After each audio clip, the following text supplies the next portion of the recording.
Namaku Yuli. Usiaku 25 tahun ketika hidupku hancur hanya dalam waktu semalam.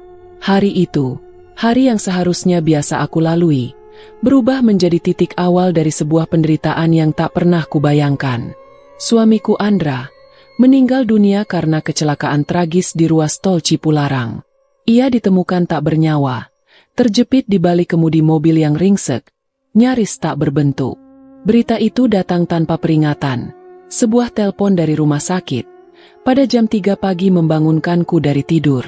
Suara perawat terdengar datar dan kaku, seperti membaca naskah yang telah dihafalnya ratusan kali. Perawat itu menanyakan aku sebagai istri dari Andra. Aku hanya mampu terdiam, tak menyangka bahwa nada suara itu akan menjadi penanda awal dari kehilangan yang tak tergantikan. Dengan jelas perawat itu mengabarkan bahwa suamiku telah wafat dalam kecelakaan tersebut. Aku hanya terdiam, namun mulutku terbuka tanpa ada suara yang terdengar. Dunia seakan berhenti. Seluruh udara di sekitarku seperti lenyap digantikan oleh kehampaan. Hanya detak jantungku yang menggema keras, berdentam dalam rongga dada seperti suara palu pemakaman. Pemakaman Andra berlangsung keesokan harinya. Dan aku berdiri di sisi liang lahat, mematung seperti batu, dikelilingi oleh isak tangis para pelayat, dan doa yang hanya lewat di telingaku tanpa makna. Tanganku gemetar saat kuberanikan diri, melemparkan segenggam tanah ke dalam liang lahat suamiku. Aroma tanah basah bercampur bau bunga, menjadi wangi kematian yang akan terus melekat dalam ingatanku. Namun kehilangan Andra hanyalah awal, yang lebih mengerikan datang setelahnya. Kini hidupku hanya ada kesunyian, hutang yang menumpuk, dan tekanan hidup yang menyesakkan dada. Rumah kami yang dulunya hangat dengan tawa, kini hanya menjadi tempat persinggahan bayangan. Langkah-langkahku di lantai ubin terasa berat dan hampa. Setiap sudut rumah menyimpan kenangan yang hanya dapat aku pandangi. Dan bahkan suara tawa Andra masih samar terdengar, seolah menjadi teman dalam sepiku. Aku tak bekerja setelah menikah dengan Andra, dan sebelum wafat, Andra sedang merintis bisnis. Namun Andra terlilit hutang untuk modal bisnis itu. Warisan yang seharusnya bisa menjadi tumpuan hidupku, ternyata masih atas nama Andra, yang tentunya langsung dibekukan oleh pihak bank. Bank pun mulai mengirim surat peringatan. Lalu para penagih hutang datang silih berganti, mengetuk pintu dengan nada kasar, seperti burung gagak yang mencium bau bangkai. Aku mencoba menjual beberapa barang, bahkan mempertimbangkan untuk menjual rumah. Tapi semua itu hanya menambah rasa bersalah dan rasa takut. Rasa takut akan kehilangan segalanya. Rasa takut akan tidur di lantai terminal tanpa tujuan. Dan lebih dari itu, rasa takut bahwa aku akan ikut mati secara perlahan-lahan dalam kehampaan. Hingga akhirnya datanglah sosok dari masa lalu. Dia adalah Tante Marni. Ia muncul seperti bayangan masa kecil, dari dalam kabut waktu. Ia adalah sepupu jauh dari almarhumah ibuku, seseorang yang terakhir kali kulihat saat aku masih berseragam sekolah dasar. Kini ia berdiri di depan pintu rumahku, dengan tubuh ramping dibalut kebaya hitam. Senyumannya penuh simpati namun tampak terlalu tenang, dan sorot mata yang tak bisa kuterjemahkan. Tante Marni mengucapkan bela sungkawa, dan meminta maaf karena tidak dapat hadir di pemakaman Andra. Aku hanya tertunduk pelan, merasa asing sekaligus butuh kehangatan, dan dari sanalah percakapan itu dimulai. Tante Marni tidak datang hanya untuk menghiburku, namun ia datang membawa tawaran, sebuah jalan pintas atau sebuah solusi. Namun dengan syarat, aku harus kuat mental karena ini bukan jalan biasa. Waktu itu aku hanya tertunduk, dan aku tidak bertanya lebih jauh. Karena di saat kau sudah tidak memiliki apapun, rasa takut menjadi barang mewah yang tak bisa kau jaga. Aku tidak tahu bahwa ajakan itu akan menjadi pintu gerbang menuju sesuatu yang tak bisa lagi kupahami dengan logika. Sesuatu yang akan menandai akhir dari hidupku sebagai manusia biasa, dan awal dari hidupku sebagai pengabdi iblis. Setelah kunjungan pertama itu, Tante Marni sering datang ke rumah. Ia tak pernah membawa banyak barang, hanya tas kecil tua yang selalu ia bawa kemanapun. Di dalamnya tercium aroma aneh, seperti wangi dupa yang menyusup lewat celah pintu. Ia tidak pernah menginap, tapi selalu datang menjelang maghrib dan pulang sebelum tengah malam. Setiap kali datang ia memintaku menyeduh teh pahit tanpa gula, lalu duduk diam sambil memejamkan mata, dan mengatakan bahwa ada yang sedang memperhatikanku. Aku coba bertanya, siapa orang yang memperhatikanku itu? Dengan nada yang pelan. Ia membuka matanya perlahan. Sorot matanya seperti menembus pikiranku. Tante Marni menjelaskan bahwa mereka melihat luka dalam hatiku. Mereka juga menyukai rasa kehilangan dan suka dengan perempuan sepertiku yang lemah sekaligus rapuh. Aku menggigit bibir. Kata-katanya terdengar seperti ramalan buruk. Tapi entah kenapa aku tidak merasa takut. Aku justru merasa penasaran.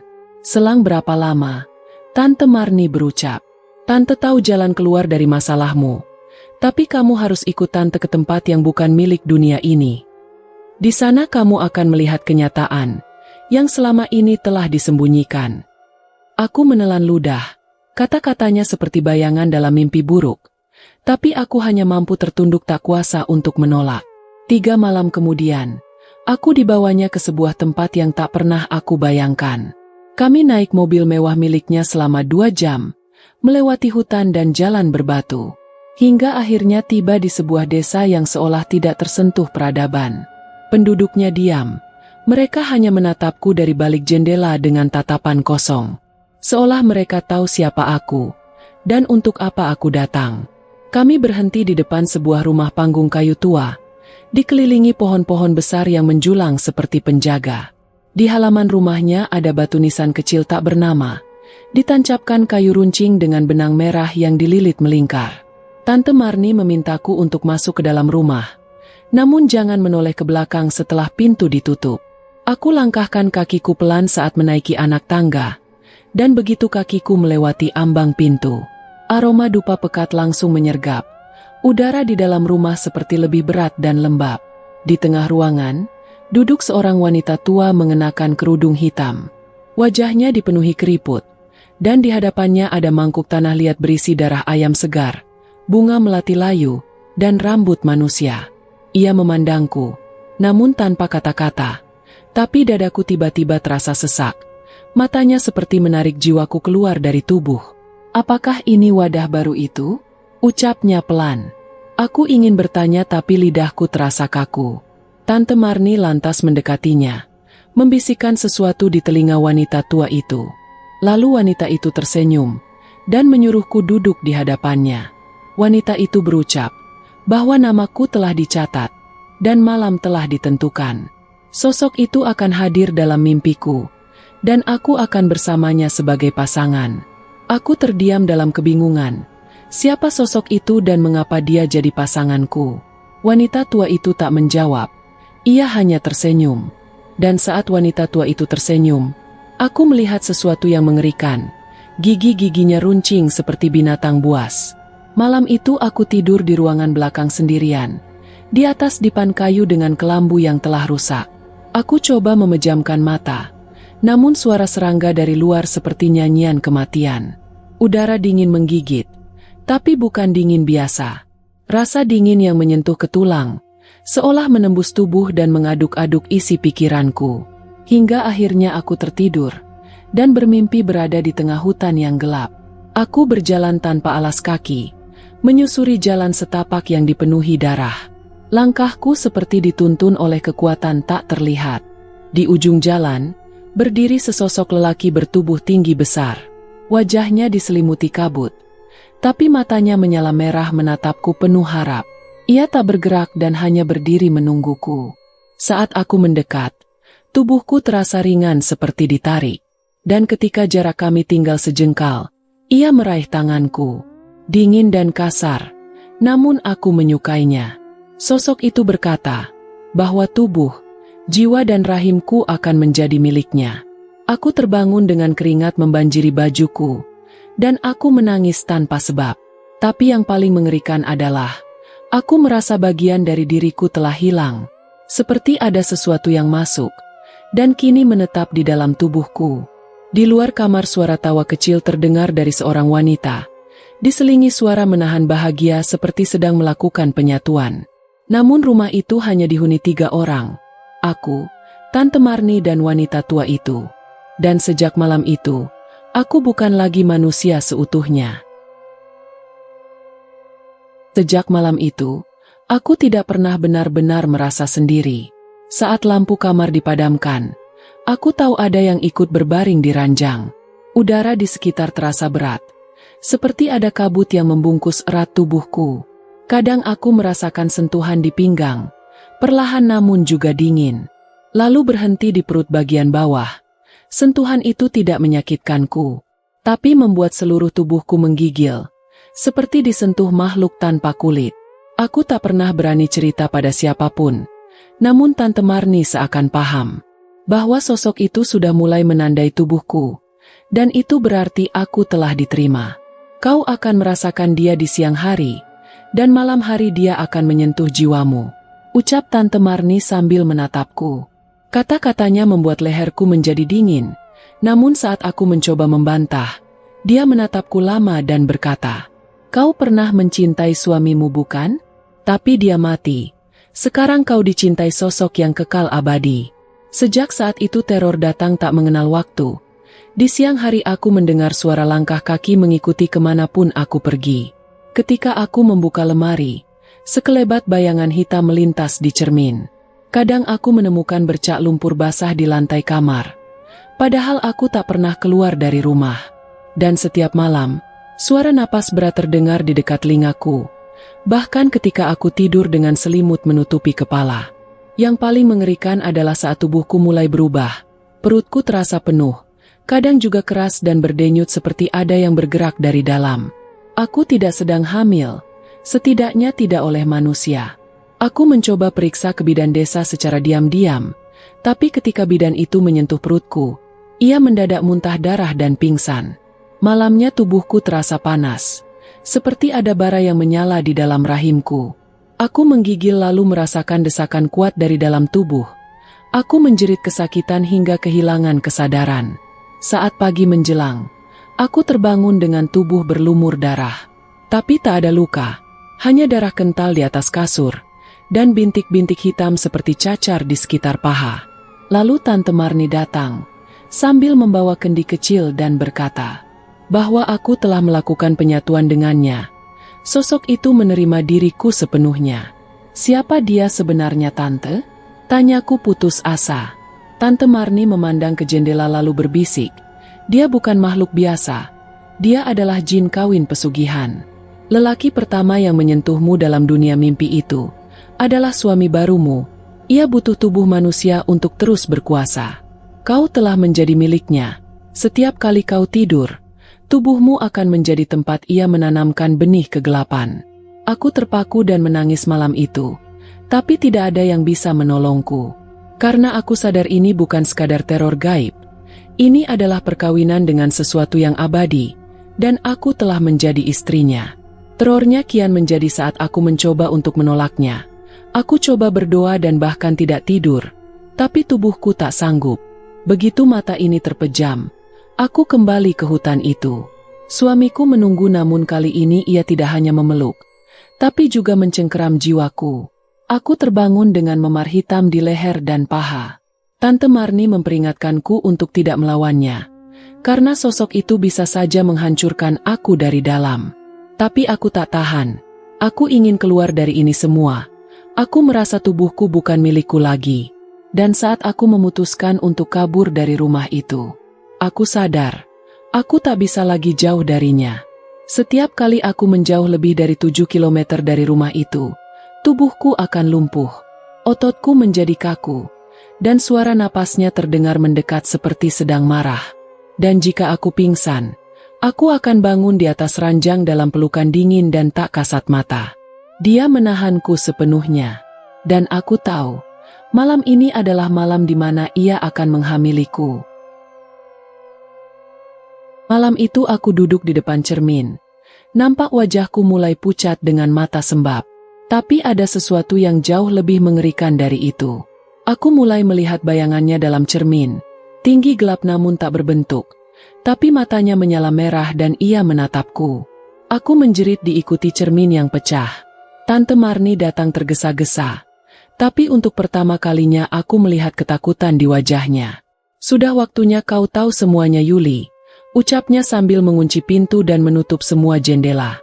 Ia menyalakan dupa, menggoreskan minyak ke lantai lalu duduk bersila. "Dulu aku juga sepertimu. Aku pernah menjadi istri dari suami gaib itu," ucap Tante Marni. Aku terdiam dengan dada sesak. Aku miskin, hidup dalam kelaparan dan semua pria tak ada yang mau menikahiku, karena penyakit yang membuat wajahku rusak. Tapi di malam satu suro bertahun-tahun silam, aku naik ke Gunung Kemukus untuk berdoa. Lalu datanglah dia, sosok tinggi berbalut kabut. Lantas ia berkata, "Berikan tubuhmu, maka aku akan beri dunia kepadamu," ucap Tante Marni. Aku memandang wajah Tante Marni yang kini tua, namun tetap cantik dan bersih dari bekas luka. Dia menyembuhkanku, membuatku jadi cantik dan kaya raya. Tapi bayaran itu mahal. Setiap malam aku harus tidur dengan tubuh yang bukan manusia. Dan setiap 7 tahun aku harus mencari penggantiku. Jika tidak aku akan mati secara perlahan, dan arwahku akan menjadi pelayan nafsunya di alam sana, ucap Tante Marni. Kini aku mengerti sekarang. Sekarang aku yang disiapkan untuk menggantikanmu? Tanyaku dengan suara lirih. Tante Marni tidak menjawab, tapi air matanya menetes pelan. Kau satu-satunya keluarga yang tersisa. Aku tidak tega memilih orang lain, tapi aku juga ingin hidup, jawab Tante Marni. Aku hanya terpaku dan ingin marah, tapi tubuhku terlalu lemah. Aku coba bertanya cara menghentikan ritual ini, namun Tante Marni hanya diam. Lalu mengatakan bahwa aku bisa memutus perjanjian pesugihan ini, tapi resikonya adalah nyawaku. Di sini aku lebih memilih mati, daripada terus menjadi wadahnya. Tapi sebelum aku sempat bicara, tubuhku terguncang hebat. Dari perutku sesuatu mulai bergerak. Seperti ada janin yang tumbuh tapi bukan milik manusia. Tante Marni menjerit dan mengambil kendi kecilnya. Air ini dari kawah mati Gunung Lawu. Ini satu-satunya penawar, ucapnya. Ia menyiramkan cairan itu ke perutku, dan aku menjerit saat kulitku terasa terbakar. Asap tipis mengepul dan terdengar suara rintihan dari dalam tubuhku, seperti raungan binatang buas yang kesakitan. Aku pun pingsan, tak kuasa menahan rasa sakit. Aku terbangun dalam pelukan Tante Marni, tapi bukan di rumah. Kami ada di sebuah pondok di tengah hutan. Dupa menyala dengan kendi berserakan, dan perutku mulai mengecil. Tapi bekas luka, membentuk simbol kawin gaib itu masih membekas di pusar. Menurut Tante Marni, aku nyaris mati karena kejadian sebelumnya. Beruntung sosok itu belum menanamkan benihnya secara sempurna.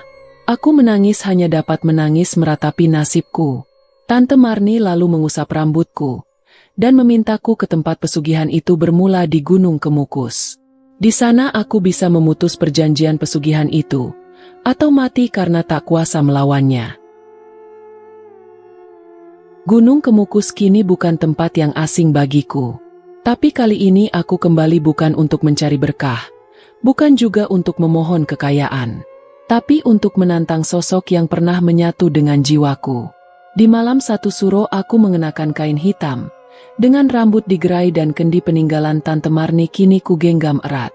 Tante Marni sudah lebih dulu wafat, 3 malam yang lalu.